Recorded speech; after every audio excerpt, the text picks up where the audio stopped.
নমস্কার, আমি আসমিন। আপনারা দেখছেন রাইট অ্যাঙ্গেল। ক্যালেন্ডারের পাতা বলছে সামনেই 25শে ডিসেম্বর। চারিদিকে এখন কেক, ক্যারল এবং আলোর রোশনায়।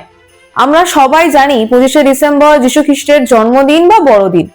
কিন্তু আমি যদি বলি যে এই ডিসেম্বরের এই কনকনে শীতে যীশু খ্রিস্ট জন্ম নেননি, বা এই বড়দিনের পিছনে লুকিয়ে আছে এক কয়েক হাজার বছরের পুরনো এক সূর্য পূজার ইতিহাস।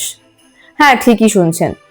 আজকের ভিডিওতে আমরা জানবো বড়দিনের এক অজানা ইতিহাস। বাইবেল আর কোরআন, বাইবেলের নীরবতা এবং যিশুর জন্ম নিয়ে ইসলাম ধর্ম বা কোরআনে কি চাঞ্চল্যকর তথ্য রয়েছে। ভিডিওটি শেষ পর্যন্ত দেখুন, অনেক ভুল ধারণা ভেঙে যাবে আজ।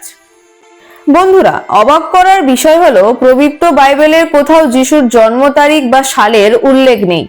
তাহলে 25শে ডিসেম্বর কেন? ঐতিহাসিকরা বলছেন যিশুর জন্মের প্রায় 300 বছর পর্যন্ত খ্রিস্টানরা এই দিনটি পালনই করতেন না। আনুমানিক 336 খ্রিস্টাব্দে রোমান সম্রাট কনস্টান্টাইনের আমলে প্রথম 25শে ডিসেম্বরকে ক্রিসমাস হিসেবে ঘোষণা করা হয়।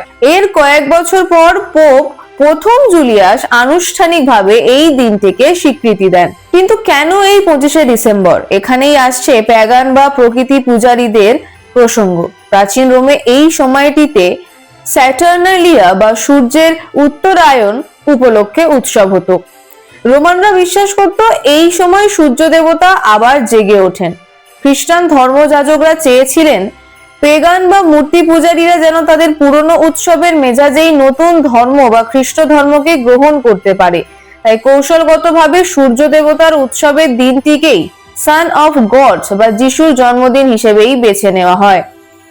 যুক্তি দিয়ে ভাবুন তো, বাইবেলের বর্ণনা অনুযায়ী যিশুর জন্মের রাতে মেষপালকরা বা রাখালরা তাদের ভেড়ার পাল নিয়ে খোলা আকাশের নিচে পাহারা দিচ্ছিল।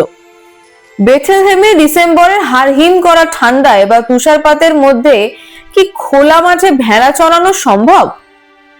বাইবেল গবেষকদের অনেকের মতে যিশুর জন্ম সম্ভবত বসন্তকালে বা শরতের শুরুতে হয়েছিল, যখন আবহাওয়া নাতিশীতোষ্ণ থাকে। তবে 25শে ডিসেম্বরের পক্ষেও একটি গাণিতিক যুক্তি আছে। বিশ্বাস করা হয় 25শে মার্চ মাতা ম্যারি জানতে পারেন তিনি গর্ভবতী।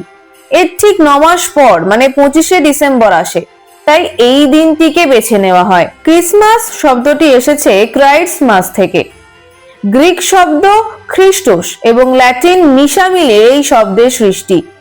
মজার তথ্য হলো 16 শতাব্দীতে গ্রিক অক্ষর এক্স মানে কাই, যা খ্রিস্টের নামের আদ্য অক্ষর, সেটি ব্যবহার শুরু হয় যেখান থেকে আমরা পাই এক্সমাস।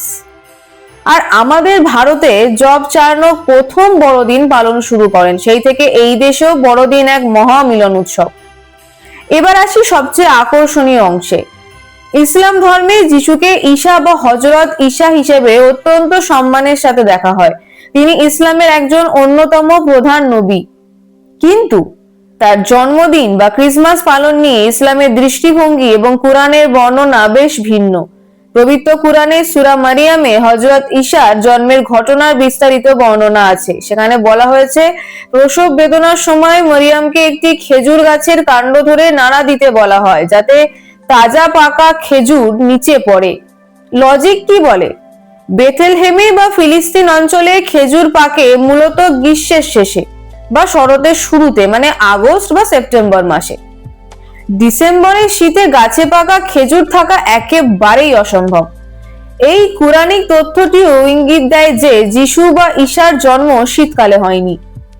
ইসলাম ধর্মে হযরত ঈসাকে আল্লাহর নবী মানা হয়, কিন্তু ঈশ্বরের পুত্র হিসেবে মানা হয় না। তাই 25শে ডিসেম্বরকে ঈশ্বরের পুত্রের জন্মদিন হিসেবে পালন করা ইসলামের একেশ্বরবাদী বিশ্বাসের সাথে সাংঘর্ষিক। তাই মুসলিমরা ঈসাকে ভালোবাসলেও বড়দিন বা ক্রিসমাস ধর্মীয় উৎসব হিসেবে পালন করেন না।